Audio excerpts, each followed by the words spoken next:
ஆமென். இங்க வசனம் சொல்லுகிறது, நீதிமானுடைய கூடாரங்களில் ரட்சிப்பின் கம்பீர சத்தம் உண்டு. ஆமென். கர்த்தரின் வலது கரம் பராக்கிரமம் செய்யும். ஆமென். ஹல்லேலூயா.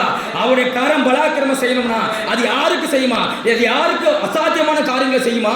நீதிமான். ஆமென். ஹல்லேலூயா. நீங்க நீதிமானா இருந்தால் மாத்திரமே கர்த்தருடைய கரம் பராக்கிரமம் செய்யும். ஆமென். ஹல்லேலூயா. அவரால் கூடாத காரியம் ஒன்று கிடையாது. ஆமென். அவர் செங்கடலை இரண்டாக பிளந்த தெய்வம். ஆமென். ஹல்லேலூயா. அந்த 40 வருடம் அந்த இஸ்ரவேல் ஜனங்களை வனாந்தரத்தில் வழிநடத்தின தெய்வம். அவருடைய போட்ட Dress பழசா போகல, அவங்க கால்கள் வீங்கி போல. ஆமென். ஹல்லேலூயா. அவங்க விதைக்கும் இல்ல, அறுக்கும் இல்ல, அவங்க 40 வருடம் தெய்வம் போஷித்தார். ஹல்லேலூயா. அப்படி பராக்கிரமம் செய்யக்கூடிய தெய்வம் எத்தனை பேர் விசுவாசிக்கிறீங்க? ஆமென். அவர் பராக்கிரமம் செய்யும். அவருடைய வலது கரம் பராக்கிரமம் செய்யும். ஆனால் அது யாருக்கு செய்யும்? நீதிமானுக்கு தான் செய்யும். ஆமென். ஹல்லேலூயா. ஆமென். நீங்க நீதிமானா இருக்கணும். ஆமென். அந்த ஒரே ஒரு நீதிமான் மறுத்ததனால் நாம் நீதிமான் பாவியாக நாம் நீதிமானா இருக்கோம். ஆமென். அந்த நீதிமானுக்கு அவர் பராக்கிரமம் செய்யும்.